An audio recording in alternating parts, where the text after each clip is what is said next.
By now you've probably heard the Nintendo Switch 2 will cost at least $450. That's $150 more than the original. Games will cost more too. It won't come with a free game. You'll have to pay extra for HD patches. It even has an entire button you'll eventually have to pay to use. But for some, the most disappointing part is this. Consumers in Japan only have to pay $330 for the new Switch.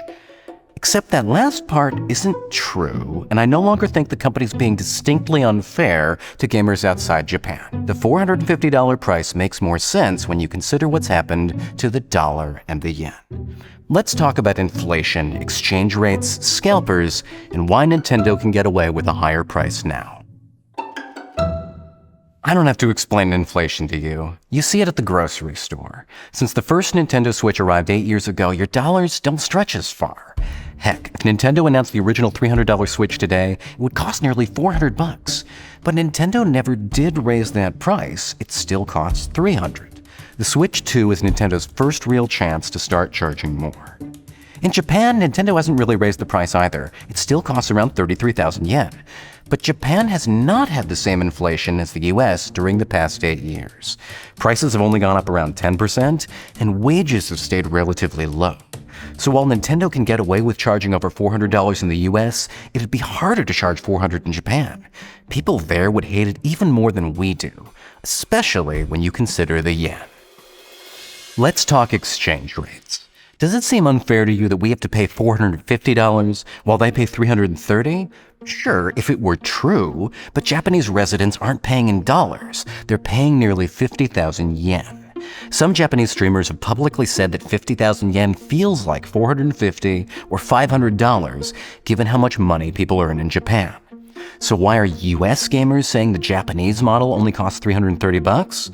That's because each dollar's worth a different amount of yen every single day, depending on an ever-changing exchange rate. And recently, the yen has been seriously weak against the dollar and other currencies. On April 2nd, 2025, the day Nintendo announced the Switch 2, each dollar was worth almost 150 yen, which made it seem like the Japanese model cost just $330. But it isn't always that way.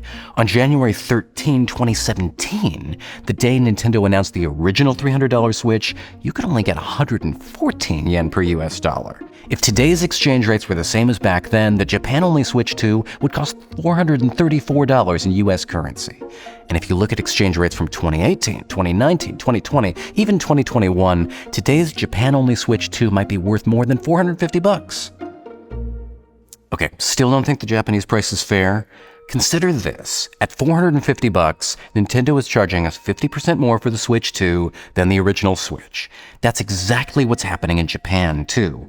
49,980 yen is 51% more than what Nintendo charges for the Switch 1 there. The other thing you should know about exchange rates is that they haven't necessarily been fair to Japanese consumers, who've watched as tourists cart away suitcases full of classic video games and other goods that they can't afford as easily.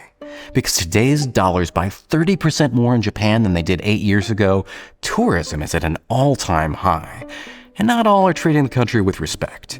Plus, many local merchants have realized they can raise prices because tourists will pay them. I hate the idea of a Japan-only region-locked Switch 2, but it makes sense for this moment. That way, Nintendo can make sure Japanese gamers still get a shot at the console, instead of watching as foreigners snipe the Switch 2 out from under them and scalp them all around the world.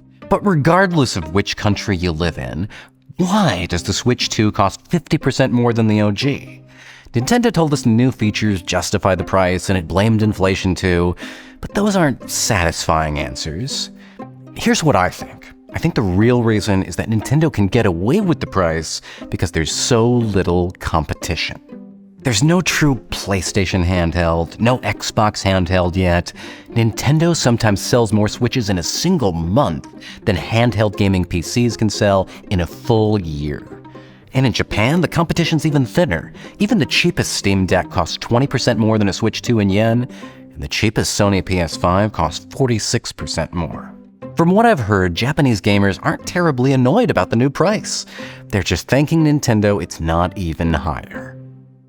So I guess the hardware's price is fair, but that doesn't mean I'm looking forward to paying $80 per game. $10 per HD upgrade, $20 for a subscription to the console's new chat button, and $10 for the Switch 2 welcome pack that probably should have been a pack-in. It feels expensive. At least you could have given us an OLED screen for that amount of cash. We're going to have a full review of the Switch 2 where we get into its true value for money. And if you like our journalism, please come support us by becoming a subscriber at The Verge.